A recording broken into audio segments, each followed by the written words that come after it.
The chair recognizes the gentleman from California, Mr. McCarthy. Mr. Speaker, I rise to nominate Jim Jordan for the Speaker of the House.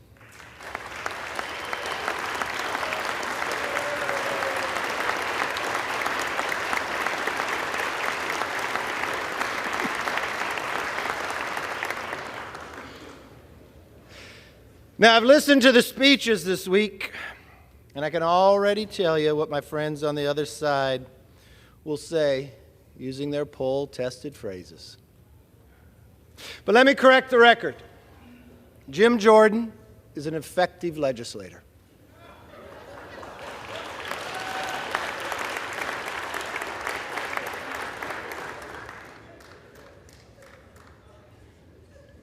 To legislate is about more than the name on the bill. It's about reaching compromise and working long hours behind the scenes to get the job done.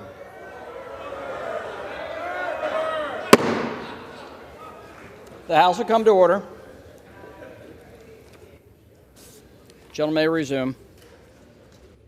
When you are the chairman of a committee, you are responsible for dozens of bills passing the House and being signed into law. So let me tell you a few facts that don't come in the polls. As the leader of the Judiciary Committee, Jim has passed more bills through the House in just 3 years than the entire Democrat leadership team that has their collective 28 years in Congress.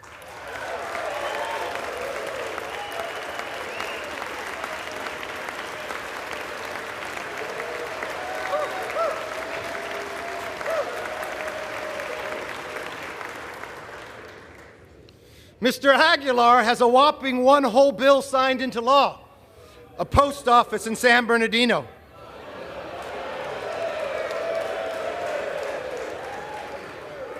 I guess that's good enough to be caucus chair. Jim Jordan, on the other hand, has a hand in drafting bills like the REINS Act to curb unaccountable bureaucrats. He helped negotiate and pass H.R. 2, the strongest border security bill this House has ever passed.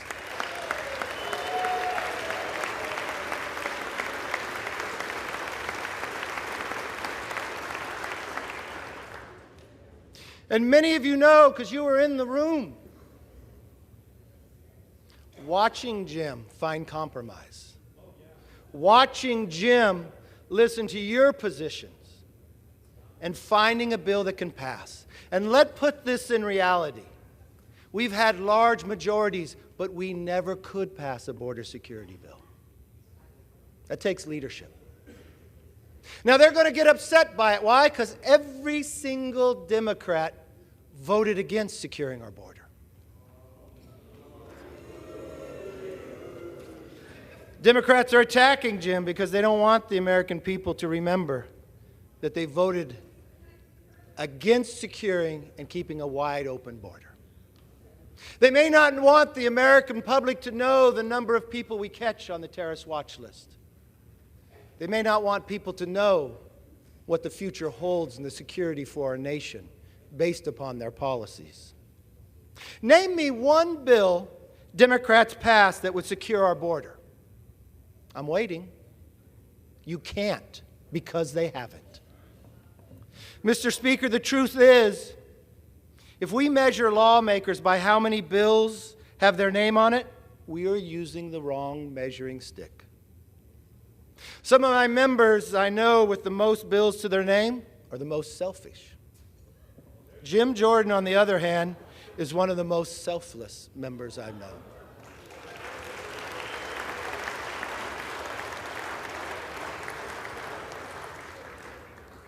I've known Jim a long time, so I want to do something different. I actually called the freshman members on his committee and asked them, what do you think of your chairman? Here's just a few.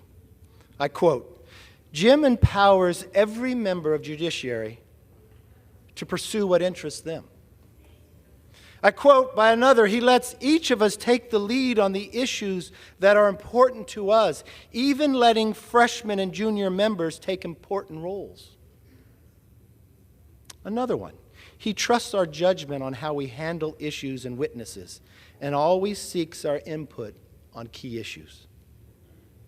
Another, as a freshman, he had me lead off a hearing that related to my subject matter expertise, and he goes out of his way to highlight members' successes. He is straightforward, honest, and reliable. That is who Jim Jordan is, and that's what being a speaker is all about.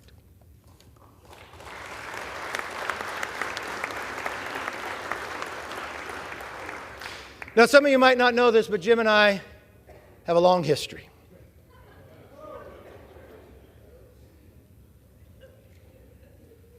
We created because we take our job serious.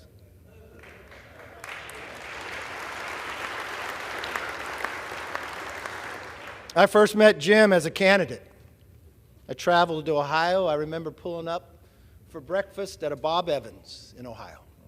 There was Jim having a meeting, listening to constituents.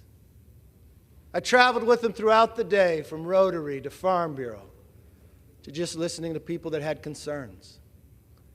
And I watched them, the same Jim Jordan I see today. He was a leader, a listener, and a fighter. We were actually elected to Congress that same year and became close friends.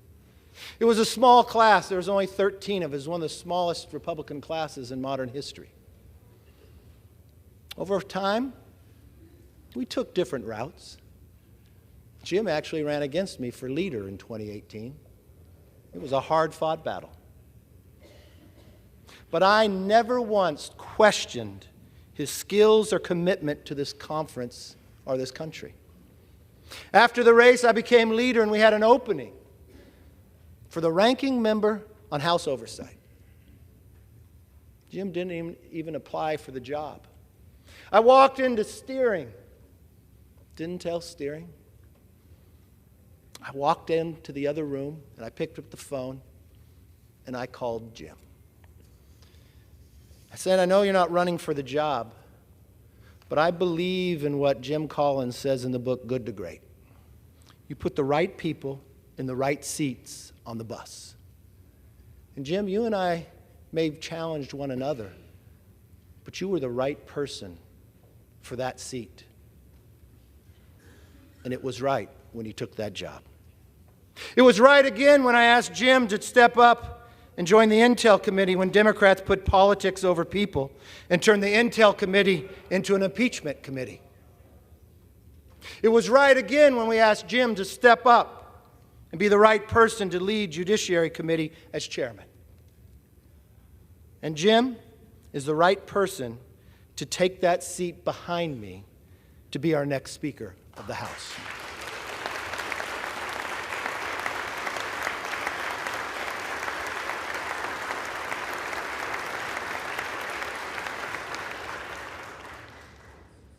Mr. Speaker, we have an important job to do. The American people expect us to focus on the most pressing issues. We've watched what the Democrat majority has done and brought us inflation like we haven't seen since the 70s. We've watched what the Democrats have done by opening up our border, bringing fentanyl, killing Americans each and every day. And now we have a war in Israel. This country is too great for small visions. Trust me, being Speaker is not an easy job, especially in this conference. But I've seen Jim spend his entire career fighting for freedom, no matter what, no matter the odds, and I know he is ready for the job.